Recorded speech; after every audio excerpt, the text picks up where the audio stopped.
የዜና መጽሔት ግብጽና ኢትዮጵያ በአባይ ወንዝ ውሃ አጠቃቀም ላይ የገጠሙት ውዝግብ እንደ አዲስ ማገርሸቱ የደቡብ ወሎ ዞን ወጣቶች ለየአካባቢያቸው ሕዝብ የሰጡት ነፃ አገልግሎት በጋምቤላ ክልል ያንዣበበው የድርቅ ስጋት፣ የወባ በሽታ በደቡብ ኢትዮጵያ እና የአፍሪቃ ሀገራትን ድንበር የማካለል ጥረት ያልናቸውን ርዕሶች የዛሬው የዜና መጽሔት ጥንቅራችን ያስተነትናል። በዚሁ ቅደም ተከተል ይሰማሉ። ኢትዮጵያ በአባይ ወንዝ ላይ ከህዳሴ ግድብ በተጨማሪ ሌሎች ግድቦችን እንድትገነባ ግብፅ እንደማትፈቅድ አስታወቀች። ግብፅ የህዳሴ ግድብ ራሱ የህልውናዬ አደጋ ነው በማለት በተደጋጋሚ ስታስታውቅ ነበረ። ይሁንና የግብፅ የመስኖ ሚኒስትር ትናንት ደግሞ በሰጡት መግለጫ ኢትዮጵያ ሌላ ግድብ በወንዙ ላይ እንድትገነባ ሀገራቸው እንደማትፈቅድ አስታውቀዋል። ስዩም ጌቱ ከአዲስ አበባ ዝርዝር ዘገባ ልኮልናል። የግብፁ የመስኖ ሚኒስትር ሃኒ ሳዊላም ትናንት ማክሰኞ ሐምሌ 28 ቀን 2018 ዓ.ም ካይሮ ውስጥ በሰጡት የፕሬስ ኮንፈረንስ ላይ ኢትዮጵያ ሌላ ግድብ በናይል ወንዝ ላይ እንድትገነባ አንፈቅድም ብለው መናገራቸውን የተርኬ ዜና አውታር አናዶሎ ኤጀንሲ የግብፅ መገናኛ ብዙሃንን ጠቅሶ ዘግበዋል። ይህ የግብፅ የመስኖ ሚኒስትሩ ንግግር የተሰማው ኢትዮጵያ በአባይ ወንዝ ላይ 3 ተጨማሪ ግድቦችን ለመስራት አቅዳለች በማለት መገናኛ ብዙሃን ከዘገቡ ከ2 ሳምንታት ግድም በኋላ መሆኑ ነው። በኢትዮጵያ መንግስት ባለስልጣናት በኩል በዚህ ላይ የተሰጠ ማረጋገጫ አልተሰማም። ዶቼ ቬሌ ኢትዮጵያ ይዛለች ስለተባለው እቅድና የግብፁ ባለስልጣን ስለሰጡት አስተያየት ምላሽ ለማግኘት ለኢትዮጵያ ውጭ ጉዳይ ሚኒስትር ቃል አቀባይ አምባሳደር ነቢያት ጌታቸው በስልክ ጥሪና በጽሁፍ መልእክት ለመጠየቅ ያደረገው ጥረት ለዛሬ አልተሳካም። አስተያየታቸውን ለዶቼ ቬሌ የሰጡ የውሃ አስተዳደር ባለሙያና የታላቁ የኢትዮጵያ ህዳሴ ግድብ ተደራዳሪ ቡድን አባል ሆነው ያገለገሉት ፈቅ አህመድ ነጋሽ ይህ ኢትዮጵያ በአባይ ወንዝ ላይ ሌላ ተጨማሪ ግድብ እንድትገነባ በስምምነት ይቋጭ በሚል ከዚህ በፊት ፍላጎት ብታይም በኢትዮጵያ በኩል ሀሳቡ ይሁንታ አልተሰጠውም ብለዋል። እነሱ ይፈልጋሉ። ይህ የመደራደሪያ ሀሳብ ሳይሆን ዝም ብሎ ያነሳሉ። ከዚህ በኋላ ኢትዮጵያ የምትገድበውን ግድብ ከኛ ፍቃድ ሳታገኝ መገደብ አትችልም የሚል ነገር ያንን ስምምነት ውስጥ እንዲገባላቸው ፈልገው ነበረ። ዋሽንግተን ላይ በነበረው ንግግር ወቅት ተቀባይነት አላገኝም በኢትዮጵያ በኩል። ይሄ ማለት ያለውን እውቅና ሰጥተን ግን ለሚመጣው እውቅና አንሰጥም የሚል አይነት አዝማሚያ ነው ያለው። ለዚህኛውማ እውቅና እኮ ሰጥቷል። ዲኦፒ ሲፈርሙ ከየካርቱም ላይ የተፈረመው ስምምነት እሱም ሲፈርሙ እኮ እውቅና ሰጥቷል። በፕሬዚደንታቸው አማካኝነት ግድቡ እየተገነባ መሆኑን እነሱ ምንድን ነው በዚህ ዓለም አቀፍ የውሃ ሕግ በሚባለው ማለትም 1997 የተባበሩት መንግስታት የደነገገው አንድ ድንጋጌ ያለ እዛ ላይ ድንበር ተሻጋሪ ወንዞች ላይ አገራት ግድብ ሲገድቡ ወይም ሌላ ስራ ሲሰሩ ቀድሞ የማሳወቅ የሚል ድንጋጌ አለ። ይህን ድንጋጌ ኢትዮጵያ አልተቀበለችው። እነሱ ያንን ይፈልጋሉ። ኢትዮጵያ ይህንን ተቀብላ ከእነሱ ፍቃድ እንዲጠይቅ ይፈልጋሉ። ይህን ግን ኢትዮጵያ እንደ መርህም እንደ ህግም ያልተቀበለችው ጉዳይ ነው። ሀሳቡ በኢትዮጵያ በኩል ወዲያው ተቀባይነት ሳያገኝ እንደቀረም የገለጹት ባለሙያው ሙሉ አቋም ነው ያለት ኢትዮጵያ በእነኚህ ወንዞቿ ላይ ግድብ የመገደብ በፈለገችው ጊዜ ሉዓላዊ መብቷ ነው። መንግስት ግድብ የመገንባት ውሃውን የመጠቀም ፍላጎት አለው። የካይሮ ባለስልጣናት በታላቁ የኢትዮጵያ ህዳሴ ግድብ አስተዳደር ላይም የተቋጨ የህግ መርህን ይፈልጋሉ። የኢትዮጵያ ውሃና ኢነርጂ ሚኒስትር ኢንጂነር ሀብታሙ ኢተፋ ባለፈው ሳምንት ረቡዕ ለሀገር ውስጥ መገናኛ ብዙሃን በሰጡት ማብራሪያ ግብጽ በተደጋጋሚ በታላቁ የኢትዮጵያ ህዳሴ ግድብ ላይ የምታቀርበውን ክስ መሰረተ ቢስ ውንጀላ ሲሉ ነው ያጣጣሉት። ሚኒስትሩ ካይሮ ከውንጀላ ይልቅ የስምምነት ማዕቀፍ ላይ ወደሚያደርሰው ወደ ቀድሞው የድርድር ሂደት ብትመለስ ይበልጥ ተጠቃሚ ትሆናለች ሲሉም ተደምጠዋል። የውሃ አስተዳደር ባለሙያው ፈቅ አህመድ ነጋሽ እንደሚሉት ኢትዮጵያ ውስጥ አሁን ገና ዝናብ አሁን እየጣለ ያለው ውሃ እዛ ለመድረስ ግድቡ ጋር ለመድረስ ጊዜ ይፈጅበታል። ከዛም ተለቆ እነሱ ጋር ለመድረስ ጊዜ መምጨቱ አይቀርም። እጥረትም ካለ ደግሞ ዓለም አቀፍ ደረጃ በዚህ ዓመት ኤልኒኖ ነው። ከግድቡ ውሃ መሞላት ጋር ተያይዞ የውሃውን አለቃቀቅ ሁኔታ ላይም አስተያየታቸውን ያከሉት ባለሙያው በተለይ በኢትዮጵያና በሱዳን መካከል ስምምነት አለ። በቀን ከፍተኛና ዝቅተኛ መለቀቅ ያለበት የውሃ መጠን ያ የውሃ መጠን እየተለቀቀ ነው ያለው። ከዛ የተለየ ምንም ነገር የለም። ይሄ ዓለም አቀፍ ህግልም ሀገራቶች ተስማምተው የሚሰሩት አሰራር ነው። በ24 ሰዓት ውስጥ ውሃው መለቀቅ ያለበትም ስምምነት አላቸው። ሁለቱ ሀገራት እየተነጋገሩ በየጊዜው ባለሙያዎች እየተገናኙ ይገመገሙታል። ለግብጽ ግን ምንም ትርጉም የለውም። በአስዋን ግድብ ውስጥ ከበቂ በላይ ውሃ አላቸው። ለእነሱ ትርጉም የሚሰጠው በአመት እዛ የሚደርሰው ውሃ ነው እንጂ ሰኔ ላይ ተለቀቀ፣ ሐምሌ ላይ ተለቀቀ ብዙም ትርጉም የለውም። እዛ ሄዱ እንዲያውም ለትነት ከሚጋለጥ ውሃው እዚህ ቆይቶ ቢሄድ እንዳቸው ነው ይሻላል። ለዶቼ ቬሌ ዘገባ ስዩም ጌቱ ነኝ ከአዲስ አበባ።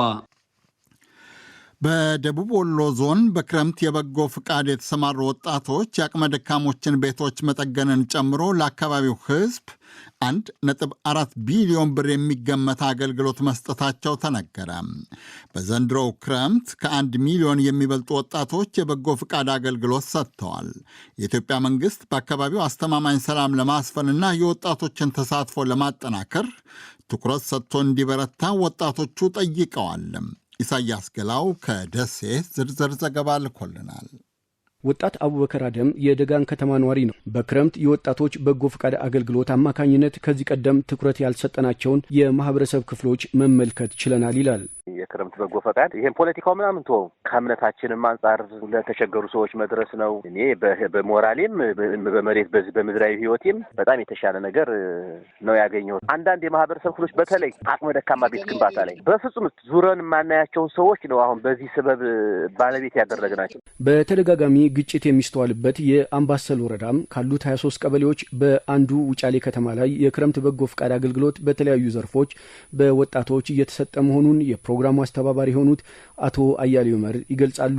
ያው አምባሰል ያለበት ሁኔታ ይታወቃል። የተሻለ ስራ እየሰራን ነው ባለውት ነጻ ቀበሌዎች ማለት ነው። አስተማማኝ ነጻ ቀበሌ አንድ ቀበሌ ብቻ ነው፣ ያም ውጫሌ ከተማ ነው። እሱ አካባቢና በዙሪያዋ ቤት ጥገናዎችን አድርገናል። ወደ 12 ደርሰናል እስካሁን። ምናልባት ሰላሙ በዚሁ ከቀጠለልን ምግብ ማጋራትም አቅደናል። አሁን አምባሰል ያለበት ሁኔታ ይሰራል ተብሎ የሚታሰብበት አይደለም። በክረምት በጎ ፈቃድ አገልግሎት የሚሳተፉ ወጣቶች ከሚተገብሯቸው 17 ፓኬጆች አንዱ ሰላም ነውና መንግስት ወጣቶችን በተመለከተ ስለ ሰላም ሰፊ ስራ መስራት ይገባዋል ሲሉ ነው ወጣቶቹ የሚናገሩትን። የማወራህን ነገር ሁሉ ሲሰራ ነው ሰላም ብንሆን ነው። ግን ደግሞ መንግስትም በዛኛውን በታጠቀውም በኩል ያሉትን ቢሆን ወጣት ላይ የተሰራ ስራ አይመስለኝም።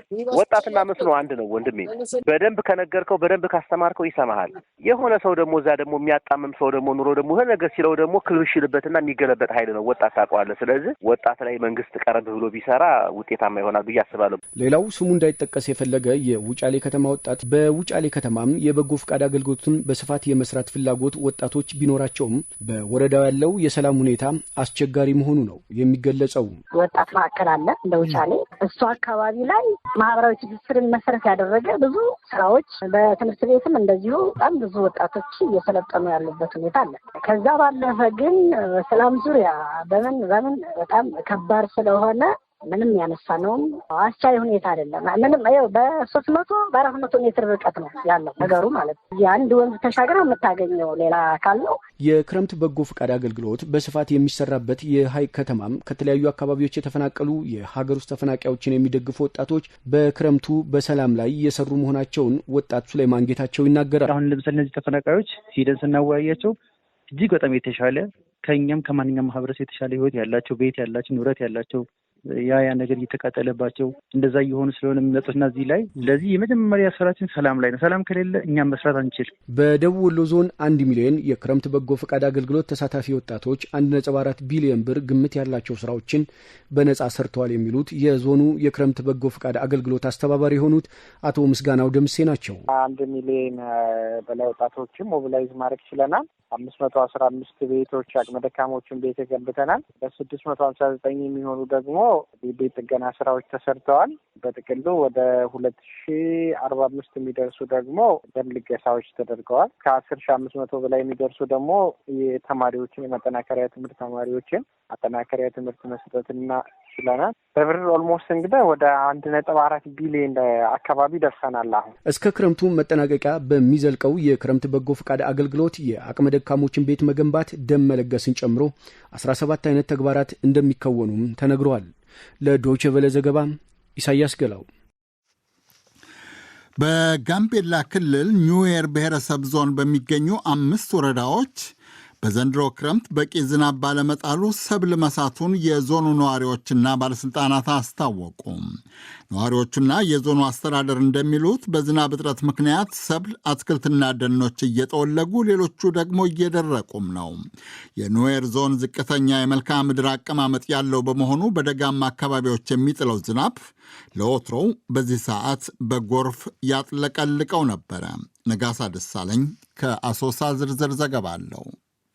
በጋምቤላ ክልል ኑዌር ብሔረሰብ ዞን የዝናብ እጥረት በተከሰተባቸውና በምርት ላይ ጉዳት ካደረሰበት አንዱ ዋንቶዋ የተባለ ወረዳ ውስጥ ከዚህ ቀደም የተዘራ በቆሎን ጨምሮ ሌሎች ምርቶች መድረቃቸውን አንድ ቱት የተባሉ የአካባቢ ነዋሪ አመልክተዋል። ከሰኔ ወር ወዲህ ዝናብ በወረዳው ለጥቂት ቀናት ብቻ መዝነቡን የተናገሩት ነዋሪው ከምርት በተጨማሪም በሳርና ሌሎች አትክልቶች ላይም ተጽዕኖ እያሳደረ እንደሚገኝ ተናግረዋል። ሳር ባለመኖሩ ከብቶች ለሳር ፍለጋ ራቅ ወዳሉ አካባቢዎች እየሄዱ እንደሚገኙም ጠቁመዋል። አንዴ ከዘነበ በቃ አንዴ ወር ሳይዘነብ ይቀራል። በቆሎ እንትን ለመዝራት ሞክሯል። እንዳለ በቃ ያደጋ ምንም የለም። ሳር ራሱ ደርቋል።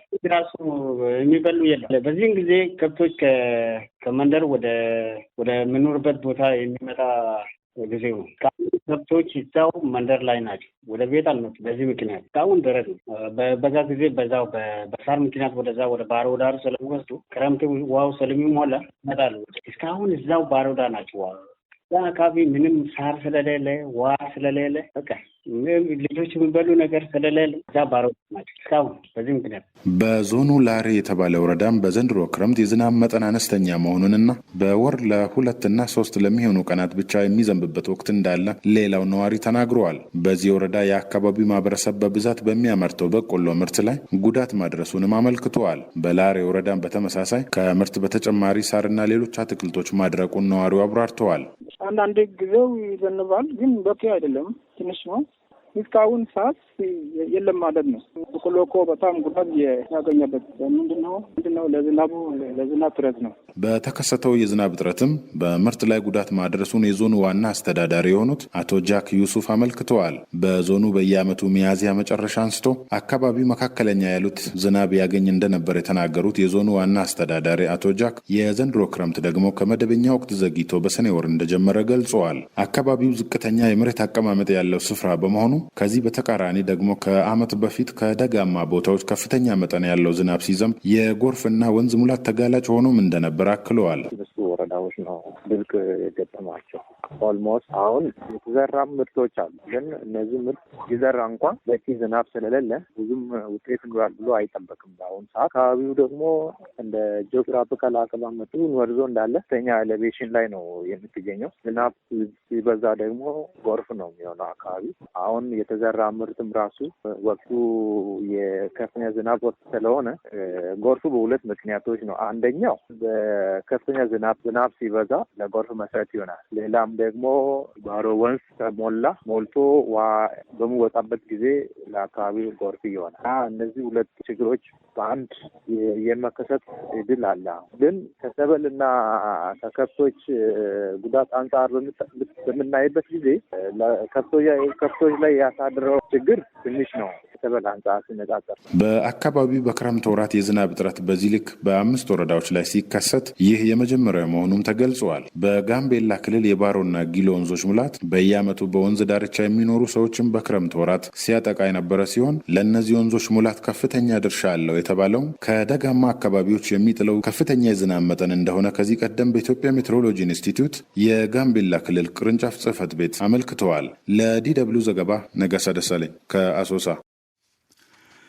በደቡብ ኢትዮጵያ ሕዝቦች ክልል እየጨመረ የመጣው የወባ በሽታ ስርጭት ሰዎችን ለከፍተኛ ጉዳት እየዳረገ እንደሚገኝ ነዋሪዎች አስታወቁ። ባለፉት 3 ወራት ውስጥ ብቻ የበሽታው ጫና 14 ከመቶ መድረሱን ያረጋገጠው የክልሉ ጤና ቢሮ በበኩሉ በሽታውን ለመከላከልና ህሙማንን ለማከም እየጣረ መሆኑን ገልጿል። ሸዋንግዛው ወጋየሁ ከሐዋሳ ተከታዩን ዘገባ ልኮልናል። አቶ ገልገሎ ገለቦ በደቡብ ኢትዮጵያ ሕዝቦች ክልል ኮንሶ ዞን የካራት ዙሪያ ወረዳ ነዋሪ ናቸው። ከቅርብ ጊዜ ወዲህ የወባ በሽታ እየሰፋ መምጣቱን ለዶቼ ቬለ የተናገሩት አቶ ገልገሎን በዚህም ህብረተሰቡ በበሽታው እየተጎዳ እንደሚገኝ ጠቅሰዋል። ወባው በጣም እያጠቃን ነው። ህዝቡን ያው ወረዲ እያጠቃ ነው። አብዛኛው ሕክምናም የለም፣ ያጎበር ምናምን አልተከፋፈለም፣ ርጭትም የለም። ይሄ ነው እንግዲህ ህዝቡ በጣም እየተጎዳ ነው። በተለይ ይሄ ዝናቡ ቆሞ ወደታች ያው የቋሩ ውሃዎች አሉ፣ እነዚህ ናቸው። የወባ በሽታ ከኮንሶ በተጨማሪ በሌሎች 11 የአስተዳደር መዋቅሮች በተመሳሳይ ሁኔታ መከሰቱን የአካባቢው ነዋሪዎች ገልጸዋል። በጋሞ ዞን በአርባ ምንጭ ዙሪያ ወረዳ የሚገኙ 2 ነዋሪዎች ራሳቸውና የቤተሰብ አባሎቻቸው በወባ በሽታ መታመማቸውን ተናግረዋል። በኔ ጋር ሲሆን ልጅም ታማ ታሞብኝ ነበር። ባለቤቴም ታማ ነበር። ከ15 ቀን በፊት ታሞ ነበር። በተለይ ልጁ 2 ጊዜ ተመላልሶበት አንዴ በመርፌ አንዴ ኳርተን እየወሰደ ምን እያለ ብቻ ይመላለስ አላ እኔ አንዷ ነኝ። በየ15 ቀኑ ያመኝ ነበር ማለት ስለ ቢምቢም ስላለ ትንኛ ስላለ በየጊዜው ልታመማለን። አንድ ነጥብ አምኛል። የምግብ ሰዓት በከረፈደ ወይም በተሰማኝ ሰዓት የድካም ውስጥ እሽ ትኖራለች ብሎ ስላሉ ስለዚህ ክፍተት በአገኘ ሰዓት ለምሳሌ የማንቀጥቀጥ ድርጅት ማለት ትኩሳት ፓቴ መምረስ ስሜት አለው። ያንን ያው ስለምናውቅ ወደ ሕክምና በደቡብ ኢትዮጵያ ሕዝቦች ክልል በ2018 ዓመተ ምህረት የወባ በሽታ ህመም ምልክት አሳይተው ከተመረመሩት 2.9 ሚሊዮን ሰዎች መካከል 1.06 ሚሊዮን ሰዎች የወባ በሽታ እንደተገኘባቸው ከክልሉ ጤና ቢሮ የተገኘው መረጃ ያመለክታል። ባለፈው ሳምንት በተካሄደው የክልሉ ምክር ቤት 5ኛ ዓመት የሥራ ዘመን 7ኛ መደበኛ ጉባኤ ላይም ይኸው የወባ በሽታ ስርጭት አሳሳቢነት በምክር ቤት አባላት ጥያቄ ተነስቶበታል። ለጥያቄዎቹ ምላሽ የሰጡት የክልሉ ጤና ቢሮ ኃላፊ አቶ እንዳሻው ሽብሩ በበሽታው ህይወታቸው ያለፉ ሰዎች ስለመኖር አለመኖራቸው የጠቀሱት ነገር ባይኖርም የበሽታው መጠን መጨመሩን ግን በአሃዝ በማስደገፍ አረጋግጠዋል። በዚህ 3 ወር ውስጥ የወባ ጫና በ14% ጨምሮ የአመቱን ስናይ በ2% ብቻ ነው የጨመረው። ስለዚህ በዚህ 3 ወር ውስጥ በጣም ከፍ ያለ ጫና ፈጥሯል። ከወላይታ፣ ጌዲዮ፣ ኮንሶና ባስኬቶ በስተቀር ወባ በዚህ ዓመት ሁሉም መዋቅር ላይ ጨምሯል። የቢሮ ኃላፊ በሽታውን ለመከላከል ከአጎበር እደላና ከጸረ ወባ ትንኝ ኬሚካል ርጭት ጎን ለጎን በበሽታው ለተያዙት የፈውስ ሕክምና እየተሰጠ እንደሚገኝ ጠቁመዋል። ዶቼ ቬለ ያነጋገራቸው የአርባ ምንጭ ዙሪያ ወረዳ ነዋሪዎች ግን የፈውስ ሕክምናና መድኃኒት አቅርቦቱ ችግር ያለበት ነው ይላሉ። ቀደም ሲል የነበረው ሁኔታ ወባው ቢኖርም የሆነ መድኃኒቱ ከወሰድክ በኋላ ለረዥም ጊዜ ሳትታመም ትቆያለህ። የሆነ ክፍተት እስከሚያገኝ ይሄ ግን ቶሎ ሪላክስ ያደርጋል። መድኃኒት ልክ እንደጨረሰ ሌላ መድኃኒት እንደገና 1 ሳምንት ወይ ምናምን ትንሽ ጋፑ ብዙ አይደለም። ሪላክስ የማድረግ ሁኔታ ያ ነው የከፋው። አንዴ ከውጭ ነው የምንገዛው። ጤና ጣቢያ ላይ እጥረት ይኖራል በጣም ነው። በዚህ ራሱ በኋላ በጣም ብዙ ሺህ እየታመመ እጥረት ነበር። ከውጭ የምንገዛበት ከፋርማሲ የምንገዛበት አጋጣሚ ነበር። ሆስፒታሎች የለም ተብለን ከውጭ የምንገዛበት አጋጣሚ ነበር። አብዛኞቹ የደቡብ ኢትዮጵያ ሕዝቦች ክልል ለወባ በሽታ ተጋላጭ በሆነ መልክዓ ምድር አካባቢ ውስጥ እንደሚገኙ ይታወቃል። አሁን ላይ 26 ከፍተኛ የወባ ጫና ያለባቸው ወረዳዎች መኖራቸውን ከክልሉ ጤና ቢሮ የተገኘው መረጃ ያመለክታል። ለዶቼ ቬለ ሸዋንግዛ ወጋየው ከሐዋሳ። በጀርመን መንግስት የሚደገፈው የአፍሪካ ህብረት የድንበር ማካለል መርሃ ግብር ከ10,000 ኪሎ ሜትር በላይ ርዝመት ያላቸው ድንበሮች እንዲካለሉ አስተዋጽኦ ማድረጉ ተነገረ። በአፍሪካ ህብረት የጀርመን ምክትል ቋሚ ታዛቢ ዴቪድ ጉዲሽ በተለይ ለዶቼ ቬለ እንደተናገሩት አውሮፓዊቷ ሀገር ባለፉት 3 ዓመታት ውስጥ ብቻ ለዚህ ተግባር የሚውል 15 ሚሊዮን ዩሮ ለግሳለች። ዝርዝሩን የአዲስ አበባ ወኪላችን እስክንድር ፍሬው አዘጋጅቶታል። ዛምቢያና ዚምባብዌን በሚያዋስነው የካሪባ ሐይቅ ላይ የተሰራው ሁለቱን ሀገራት የሚለይ ድንበር የማካለልና የሚታይ ምልክት እንዲኖር የማድረግ ስራ የመጀመሪያ ምዕራፍ መጠናቀቁ የተገለጸው በቅርቡ ነው። ሁለቱን ሀገራት የሚለየው ዓለም አቀፉ የድንበር መስመር በወረቀት ላይ የተሰመረው እንደ ጎርጎሮሳውያኑ የዘመን አቆጣጠር በ1963 ቢሆንም በውሃው ላይ ግን ምንም የሚታይ ምልክት ሳይኖር ከ6 አስርት ዓመታት በላይ ቆይቷል። እናም የአፍሪካ ህብረት የድንበር ፕሮግራም ከጀርመን መንግስት ጋር በመተባበር ባደረጉት ድጋፍ በሐይቁ ላይ ያለውን የዛምቢያና የዚምባብዌ ድንበር የመለየትና ምልክት የማድረግ ስራ በሰኔ ወር መጨረሻ ተጀመረ። ባለፈው ወር መጨረሻ ደግሞ የመጀመሪያው ምዕራፍ መጠናቀቁ ይፋ ተደረገ። በአፍሪካ ህብረት የጀርመን ምክትል ቋሚ ታዛቢ ዴቪድ ጉዲሽ ለዶቼ ቬለ እንደገለጹት የተሰራው ስራ ትልቅ ትርጉም ያለው ነው። በካሪባ ሐይቅ ላይ የመጀመሪያው ምዕራፍ ድንበር የማካለል ስራ በስኬት በመጠናቀቁ ዛምቢያና ዚምባብዌን እንኳን ደስ አላችሁ ብለናል። እኛ እንደምናውቀው በአፍሪካ ውስጥ በውሃ ላይ ባለ ዓለም አቀፍ ድንበር ላይ እንደዚህ አይነቱ ነገር በስኬት ሲሰራ የመጀመሪያው ነው። ሁለቱም ሀገራት ከዚህ እንደሚጠቀሙ እናምናለን። እስከ 280 ኪሎ ሜትር የሚደርሰውና ዛምቢያና ዚምባብዌ የሚጋሩት የካሪባ ሐይቅ ድንበር በትክክል አለመካለሉና የሚታይ ምልክት አለመኖሩ በሁለቱ ሀገራት ማህበረሰቦች መካከል የውጥረት ምንጭ ሆኖ ቆይቷል። የበርካታ የአፍሪካ ሀገራት የየብስ ድንበሮችም ግን በትክክል የተካለሉ አይደሉም። መረጃዎች እንደሚያመለክቱት በአሁኑ ጊዜ በአህጉሪቱ ውስጥ ካሉትና ሀገራትን ከሚያዋስኑት የየብስ ድንበሮች በግልጽ የተካለሉት ወደ 1/3 የሚሆኑት ብቻ ናቸው። እነዚህ በግልጽ ያልተካለሉ ድንበሮች ደግሞ የግጭትና የጦርነት መንስኤ ሆነው ቆይተዋል። የአፍሪካ ህብረት የድንበር ፕሮግራም በ2007 ዓ.ም የተቋቋመውም ሀገራት ድንበሮቻቸውን እንዲያካልሉ ለማገዝ ነው። ጀርመናዊው ዲፕሎማት እንደሚሉት ድንበሮችን በግልጽ ማካለል ግጭቶችን ያስቀራል። Also from our European experience, that clearly defined borders are an important factor for preventing conflict. በግልጽ የተሰመሩ ድንበሮች ግጭትን ለመከላከል ጠቃሚ ግብዓት እንደሆኑ በአውሮፓ ካለን ልምድ በመነሳት እናውቃለን። ምክንያቱም የድንበር ውዝግቦች ደግሞ በተቃራኒው በሀገራት መካከል ግጭትን የሚያስነሱ ዋነኛ ምክንያት ሊሆኑ ይችላሉ። በደንብ የተሰመሩ ድንበሮች በመጀመሪያ ደረጃ ለሰላምና ጸጥታ ጠቃሚ ናቸው። ነገር ግን በአካባቢው ለሚኖር የኢኮኖሚ ውህደት መነሻ ሊሆኑም ይችላሉ። ጀርመን ለአፍሪካ ህብረት የድንበር ፕሮግራም ድጋፍ ስታደርግ የቆየችው ለበርካታ ዓመታት መሆኑን ምክትል ቋሚ ታዛቢው ጠቁመዋል። በዚህ ድጋፍ የተነሳም በርካታ ድንበሮች መካለላቸውን አመልክተዋል።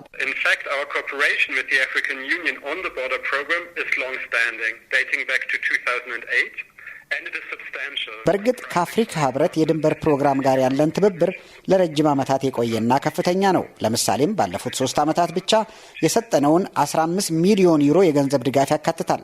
በጀርመንኛ ምህጻረ ቃል GIZ ተብሎ በሚጠራው የጀርመን ዓለም አቀፍ ትብብር ኮርፖሬሽን ባሉ አጋሮቻችን የሚተገበረው የድንበር ፕሮግራም ከ2008 ጀምሮ በአፍሪካ አህጉር የሚገኙ ከ10,000 ኪሎ ሜትር በላይ ድንበሮች እንዲካለሉ አስተዋጽኦ አድርጓል።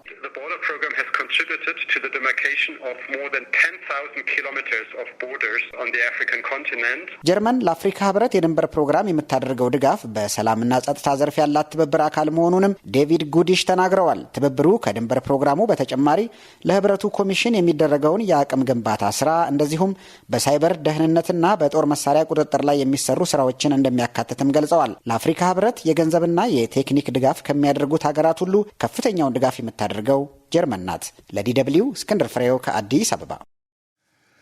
ዜና መጽሔቱ የዛሬው አበቃ።